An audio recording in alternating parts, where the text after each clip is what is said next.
Hello दोस्तों, स्वागत है हमारे नए वीडियो में। इस मूवी की शुरुआत में हम लोग फुलमनिया को उसके फ्रेंड विनोद के साथ देखते हैं। ये दोनों नदी किनारे बैठकर मछली पकड़ रहे होते हैं। इसके बाद ये लोग गांव में हो रहे एक शादी में जाते हैं, लेकिन विनोद को ये बात समझ में नहीं आती है कि वो लड़की विदा होकर अपने घर से क्यों जा रही है।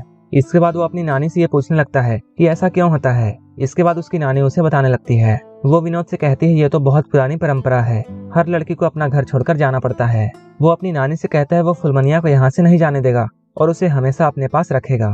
उसकी नानी उससे बोलती है तुम पहले कुछ पैसे कमा लो, तब फुलमनिया की शादी तुमसे हो सकती है।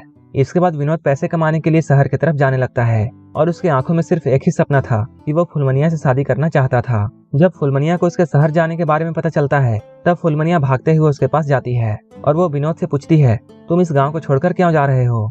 विनोद उसे सच नहीं बताता है और वो उससे कहता है वो शहर जाकर बस कुछ ही दिनों में वापस आ जाएगा। विनोद के यहाँ से जाने के बाद फुलमनिया बहुत उदास हो जाती है, क्योंकि इस गांव में सिर्फ विनोद ही उसका दोस्त था।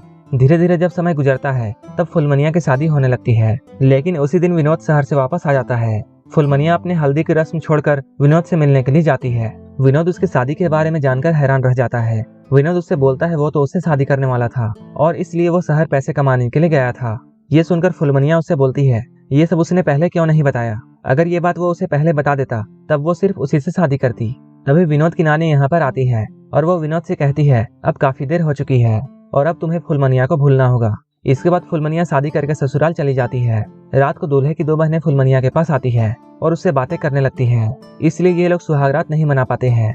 फुलमनिया की शादी होने के बाद उसके ससुराल में 2 गाय मर जाती है। इसके बाद फुलमनिया के ससुर और देवर फुलमनिया को एक अपशगुन औरत मानने लगते हैं, लेकिन फुलमनिया की सास इन लोगों से बोलती है ऐसा कोई बीमारी की वजह से हुआ होगा, इसमें उसकी बहू का कोई दोष नहीं है। लेकिन इसके 2 दिन बाद ही फुलमनिया के पति की मौत हो जाती है। इसके बाद गांव में ये खबर आग की तरफ फैल जाती है कि फुलमनिया एक अपशगुन लड़की है और सारे लोग ऐसा समझते हैं फुलमनिया अपने घर के अलावा इस गांव के लिए भी अपशगुन है। जब ये खबर फुलमनिया के सास के कानों में पड़ती है, अपने बेटे को खोने के गम में उसे भी ये बात सच लगने लगती है। इसके बाद गाँव के सारे लोग एक बाबा के पास जाते हैं और वो बाबा इन लोगों से स्टोरी सुनने के बाद इनको कहता है गाँव की नई दुल्हन ही इनके लिए पनौती है, अगर वो इस गांव में रहती है तो यहाँ और भी कई लोगों की जाने जाएगी।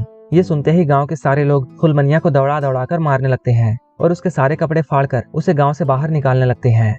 वहीं कुछ दिनों बाद विनोद फुलमनिया का हाल चाल पूछने के लिए उसके ससुराल की तरफ जाता है। जब वो फुलमनिया के सास से मिलता है, तब वो औरत विनोद से कहती है फुलमनिया एक चुड़ैल थी, इसलिए उसे गाँव वालों ने मार मार कर गाँव से बाहर निकाल दिया और अब किसी को भी पता नहीं है कि वो कहाँ है। वहीं दूसरी ओर हम लोग फुलमनिया को देखते हैं, जो कि अब शहर पहुंच चुकी है और वो एक घर में नौकरानी का काम करती है और वो हर 2 महीने में अपने घर में एक चिट्ठी लिखती है और अपने ठीक होने की खबर उनसे कहती है। इसके बाद हम लोग एक कपल को देखते हैं। लड़के का नाम जय है और लड़की का नाम प्रीति है। कई सालों बाद भी इन लोगों का कोई बच्चा नहीं था और ये लोग घर वालों के ताने से बहुत परेशान हो चुके थे। इसके बाद जय अपने दोस्त ऋषि से मिलता है। ऋषि उसे सरोगेसी से बच्चा पैदा करने की तरकीब बताता है और वो उसकी बात मान लेता है। इसके बाद एक दिन फुलमनिया जय और ऋषि के दिए हुए ऐड को पेपर में देखती है। वो लोग उस ऐड में ये बात कर रहे थे जो भी उन लोगों की सरोगेसी मदर बनेगी उसे वो लोग 1 लाख रुपए देंगे। फुलमनिया को पैसों की बहुत जरूरत थी, क्योंकि उसकी माँ की तबीयत ठीक नहीं थी और उसके इलाज के लिए उसे पैसे चाहिए थे। इसके बाद वो न्यूज़पेपर में दिए गए एड्रेस के जरिए जय के घर तक पहुंच जाती है। वहीं विनोद घर पर आए हुए लेटर पर एड्रेस देखता है और उस एड्रेस को फॉलो करते हुए वो शहर आ जाता है और वो एक घर में एक औरत से मिलता है। वो औरत उसे बताती है फुलमनिया अब यहाँ काम नहीं करती है। इसके बाद विनोद फुलमनिया को शहर में ढूंढने लगता है। वो इस शहर में ऑटो चलाने का काम करता है। वहीं जय ये बातें सोच रहा होता है सरोगेसी के लिए उन्हें हॉस्पिटल जाना होगा और अगर उसके परिवार को इसके बारे में पता चल गया तो उसे बहुत प्रॉब्लम हो जाएगी। जब इसके बारे में प्रीति को पता चलता है, तब वो जय से ये बात कहती है वो हॉस्पिटल जाकर बच्चा नहीं चाहती है, बल्कि वो चाहती है कि जय फुलमनिया के साथ इंटीमेट हो और उसे फुलमनिया से एक बच्चा हो। जय प्रीति से बहुत प्यार करता था, इसलिए वो इसकी ये बात नहीं मानता है, लेकिन प्रीति उसे फोर्स करती है। आखिर में जय को प्रीति की बात माननी पड़ती है। इसके बाद जय फुलमनिया के पास जाता है, लेकिन अचानक इधर प्रीति बहुत परेशान हो जाती है और उसे बहुत अजीब से ख्याल आने लगते हैं और वो ये सोचती है कि उसका पति किसी और औरत के साथ ऐसा कैसे कर सकता है। तभी वो जय को रोक देती है और वो जय को बुरा भला कहने लगती है। इसके बाद अगले दिन जय का फ्रेंड ऋषि भी इनके घर में आता है।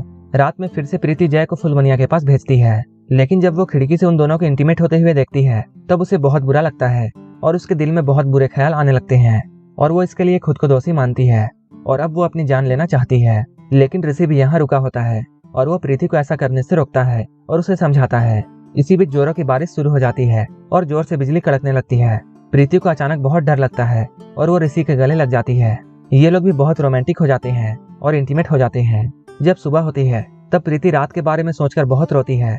वो सोचती है उसने क्या कर दिया, लेकिन वो जय को इसके बारे में कुछ भी नहीं बताती है। लेकिन कुछ ही दिनों बाद प्रीति और फुलमनिया दोनों को चक्कर आने लगते हैं। दोनों ही एक साथ प्रेग्नेंट होती हैं। जय यहाँ बहुत खुश था कि उसकी पत्नी भी मां बनने वाली है, लेकिन उसे ये बात पता नहीं था कि वो उस बच्चे का बाप नहीं है। कुछ दिनों बाद दोनों की डिलीवरी होती है। फुलमनिया को एक बेटा हुआ था, वहीं प्रीति को एक बेटी होती है। एक दिन जब जय हॉस्पिटल जाता है तब वो विनोद के ऑटो में बैठा होता है। यहाँ पर जय के पास खुले पैसे नहीं होते हैं। इसके बाद विनोद उससे पैसे नहीं लेता है। इधर घर में प्रीति जैसे ये बोल रही होती है, उसे तो एक बेटी हुई है लेकिन उसके ससुर को एक बेटा चाहिए। और वो जय को समझाती है वो सबसे झूठ बोल देगी कि उसे एक बेटा हुआ है और वो अपनी बेटी को फुलमनिया के बेटे से बदलने वाली थी। लेकिन इधर फुलमनिया को अपने बेटे से बहुत लगाव हो जाता है और वो अपने बेटे को लेकर भाग जाती है। लेकिन रास्ते में उसे विनोद मिलता है। इसके बाद फुलमनिया उसे सारी बात बताती है। इसके बाद विनोद फुलमनिया को लेकर अपने एक कस्टमर के पास जाता है और ये घर जय का ही होता है।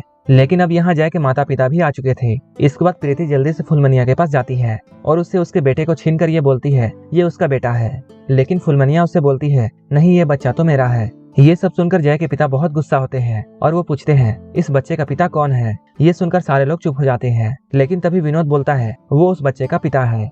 लेकिन जय अपने पिता को सारी सच्चाई बता देता है कि फुलमनिया कैसे मां बनी, और वो ये बात भी बताता है कि उसकी पत्नी को एक बेटी हुई है।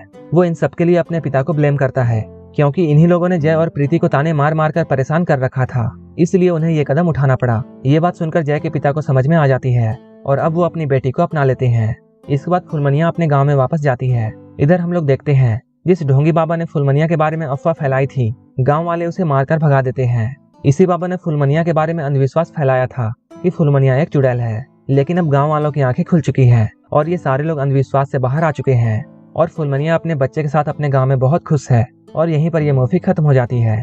अगर आपको ये मूवी अच्छी लगी हो तो एक लाइक जरूर कर देना और ऐसे ही मूवीज के लिए मेरे चैनल को जरूर सब्सक्राइब कर लेना। तो मिलते हैं हमारे नेक्स्ट वीडियो में।